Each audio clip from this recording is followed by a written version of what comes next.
Hello everyone and welcome back to the channel. Welcome back, and today another special episode. I'm going to give you an update on my 1 to 18 car collection. As you can see, a lot of things have changed. I will be reviewing all these cars in the coming months, so make sure you're subscribed to the channel. And wow, where to begin? You may have noticed there are a bunch of different cars and a bunch of different sports categories, so what does it all mean? Well, I don't even know it myself, but some of these cars are part of my childhood, while other cars, they just look sexy and I had to have them.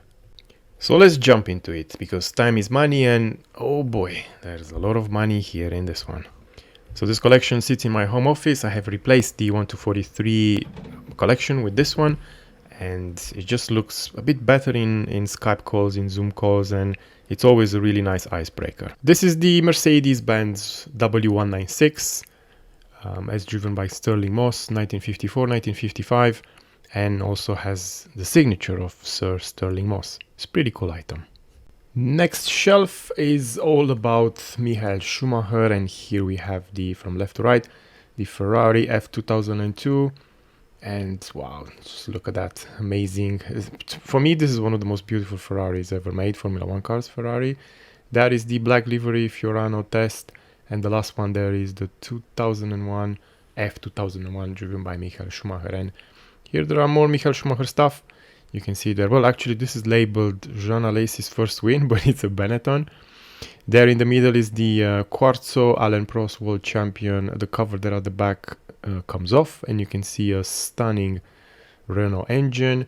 And well, this is not accurate, because that is the 1992 Mansell, and as you know, the Senna Taxi is a 1991, but still a really nice toy to have. Got the Lotus 990 here, raced in 1987 at the hands of Ayrton Senna, who won in Monaco and Detroit, and a bunch of other podiums to finish third overall in the championship. There's also a TG184 and the Lotus 98T.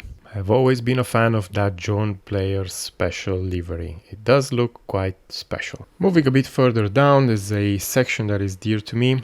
There you have the 1966 Jack Brabham World Champion. I think that's made by Spark. Another John Player special car. This time is the Lotus 72, driven by Emerson Fittipaldi, of course, World Champion that year. And here you can see some inconsistency. It says there Andretti on the sides, but it's actually a Graham Hill car. I have to finish that project. I have no idea what I'm doing with this shelf. Initially, it should have been a all Mercedes shelf, but then I realized I have nowhere to put this car, so there you have it. You have the Walrus Nose, a Mercedes safety car from 97, and Nico Rosberg World Champion in 2016. Speaking of World Champions, there at the bottom you have Damon Hill, 1996 World Champion, and the signed plinth, which is pretty cool, and then there's the helmet there at the back. And that concludes the first display cabinet with all the shelves, predominantly Formula 1 cars, well, except that safety car from 1997, but there's more in store. By the way, how I'm keeping my cars dust free, I just put there that bit of tape, and the dust just doesn't come inside. Well, there's still a bit of dust, but nothing too major. Every now and then I clean them, probably every 6 months or so, so that's a pretty good life hack. Moving on to the second display cabinet, and we start in Force. There you have the R25, the McLaren 2008, and the F2007 driven by Kimi Raikkonen. The Renault is a special Hot Wheels edition. It has that race dirt look on it, and 2 fingers up in the air from Fernando Alonso. More fingers and hands up in the air this time. Lewis Hamilton 2008, World Champion. Remember that race in Brazil. And another iconic season, the 2007, Kimi Raikkonen, a Marlboro Special livery. Moving on to an all McLaren shelf, the MP44 driven by Ayrton Senna, of course, World Champion. You have to have this car in your collection, otherwise what are you even doing? Then another great season of Formula 1, 1976, James Hunt, World Champion. It's pretty cool. This motor is pretty cool. That thing comes off and then you can see the driver with that fantastic James Hunt livery there on the helmet. And there's Mika Hakkinen, 1998 World Champion, another interesting season of Formula 1. This will be an all Audi shelf at some point. There you have the 1936 Auto Union Type C, the beginnings of Audi. The back there, at the back, the engine cover comes off and reveals a stunning engine. It looks like a Swiss watch, really. CMC, of course, they are making highly detailed cars. I'm going to be reviewing this car sometime next week. So again, subscribe to the channel and don't miss that.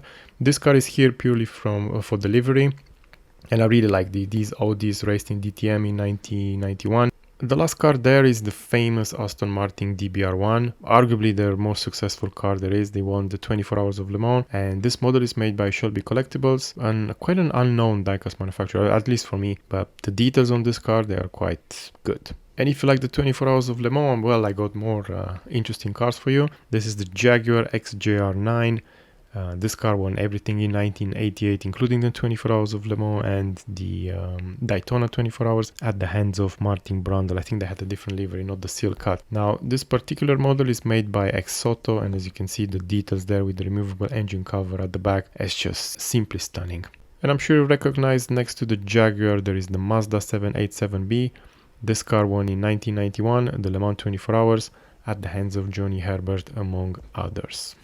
The model is made by Auto Art and is becoming quite rare these days. Some insane prices online. I've seen one selling for £500 in really good condition. Yeah, it's just a nice car to have. Porsche fans, the next shelf is for you. I got a couple of 917, one with the Bosch livery and the other one with the iconic Martini livery, the car that won the 12 Hours of Sebring. And there, the last one on the shelf is probably the most famous Porsche of all time, the 935. Also known as the last car driven by Peter Gregg. Moving down, I'm still waiting for more Williams Rothmans cars, but in the meantime, I've made this cute setup there with the Eligor truck at the back in 1-43. A couple of Renault cars, one is the medical car and the other one is the safety car for the 1997 season. And then obviously the Rothmans Williams FW16 driven by Damon Hill. The last shelf is work in progress. I'm only going to keep the BMW and sell the rest. That's a wrap. And as you can see, I'm not collecting just Formula 1 cars.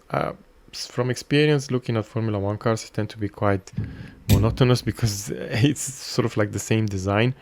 And I like a bit of motorsport diversity on my shelves, and plus a bit of motorsport heritage. And motorsport heritage is not just Formula 1. There's also GT cars. There's a bunch of other open wheels. By the way, I do have a collection of IndyCar roadsters. Probably I'm going to make a video on that one pretty soon. And yeah, subscribe to the channel, you don't want to miss that one. Some pretty cool cars made by Caro Salvan. But in the meantime, I'm going to leave you with these images. And thanks a lot for watching. And as always, thanks for the support. Subscribe to the channel and I'll see you on the next one. Goodbye for now. Bye bye.